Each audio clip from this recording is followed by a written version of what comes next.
코로나19 신규 확진자가 하루 새 16만 명 넘게 늘어났습니다. 이런 가운데 스텔스 오미크론 이후에도 새로운 변이가 나타날 가능성이 있다는 정부 언급이 나왔습니다. 코로나19 상황 종합하겠습니다. 임종윤 기자 나왔습니다. 네, 임 기자, 신규 확진자가 다시 급증을 했는데 이게 정점을 찍고 감소하고 있다 이렇게 보는 게 맞을지 또 약간 의문스럽습니다. 말씀하신 대로라면 일단 정부는 공식적으로 감소를 전환했다 선언을 하긴 했죠. 네. 근데 이제 오늘 갑자기 또 16만 명이 넘게 늘어나니까 시청자분께서 보시기에도 감소를 전환한 건지 정점을 찍은 것에 대한 우려가 그런 생각이 드실 법합니다.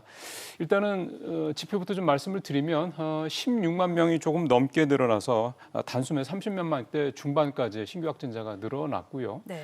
몇 가지 중요한 지표들 나옵니다만 위중증 환자는 어제보다 58명 줄어서 1,215명, 증가세가 좀 주춤을 했습니다. 또 사망자도 50명이 줄어서 237명으로 각각 집계가 됐고요. 어제 70%에 진입했던 중증병상 가동률도 1%포인트 넘게 떨어지면서 68%까지 다시 내려왔습니다. 네, 저희가 우려스러울 수밖에 없는 게 주말 효과가 없어진 것 치고는 하루 증가폭이 좀 컸습니다. 맞습니다. 이게 찾아보니까요. 지난 16일 역대 최고 62만 명 기록할 때 하루 증가폭 22만 명이었거든요. 그 이후로 하루 증가폭으로는 어떻게 보면 역대 두 번째로 이제 높은 수치니까 상당히 좀 많이 늘어난 건 사실입니다. 네. 내용을 좀 살펴보면 일단 검사자 수가 전날인 일요일에 비해서 2배 가까이 좀 늘어났습니다. 1.8배가 늘어났다고 이제 방역당국이 밝혔고요. 여기 하나 덧붙이자면 좀 전에 앵커도 지적을 하셨던 것처럼 이 스텔스 오미크론이 우세종이 됐는데 이 스텔스 오미크론이 오미크론 변이에 비해서 최대 1.5배나 전파력이 더 강하거든요. 그러니까 이런 영향도 있지 않았겠느냐. 아직 정부 공식 발표는 나오지 않았지만 충분히 좀 유추를 해볼 수 있을 것 같습니다. 네, 그리고 어제 오후에 정은경 질병관리청장이 새로운 변이 가능성 이거에 대해서 또 언급을 했다면서요. 이게 사실 사람 지치게 만드는 얘기긴 한데요. 네. 어제 오후 브리핑 내용부터 일단 들어보시겠습니다. 네.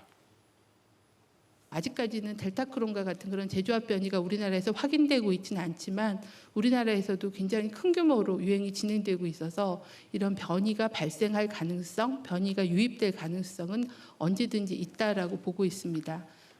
예, 새로운 변이 이름인 델타크론 변이는 델타 변이하고 오미크론 변이가 재조합된 합쳐진 그런 변이인데요. 최근 유럽에서 일부 좀 나타나고 있습니다.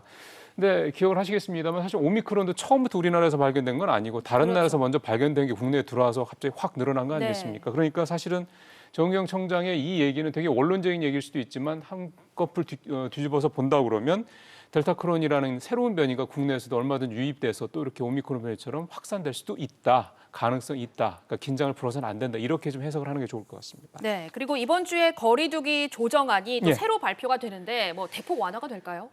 이번 거리두기 조정안은 그전에는 이제 방역 당국이 각계 의견을 수렴해서 결정을 했다 그러면 이번에는 인수위와 그러니까 대통령직 인수위원회의 협의까지 이제 거쳐서 결정이 될 것 같습니다. 네.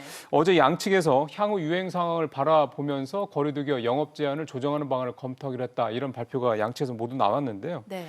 윤석열 당선인이 어제 문재인 대통령과의 청와대 회동에서 소상공인 지원이 시급하다 이 부분을 강조를 했었단 말이죠. 그러니까 이 부분을 일단은 전제를 하고 또 정부가 감소세로 전환을 공식 선언했다라는 점을 감안을 한다면 현재 8인 또 밤 11시로 정해져 있는 이 거리두기가 이를테면 인원이 한 10명 정도로 또 영업시간 제한이 밤 12시나 이게 아니라 아예 해제되는 이런 좀 상당 폭의 완화 가능성도 배제할 수 없다. 이런 얘기들을 좀 해볼 수가 있겠습니다. 네, 임종윤 기자 잘 들었습니다.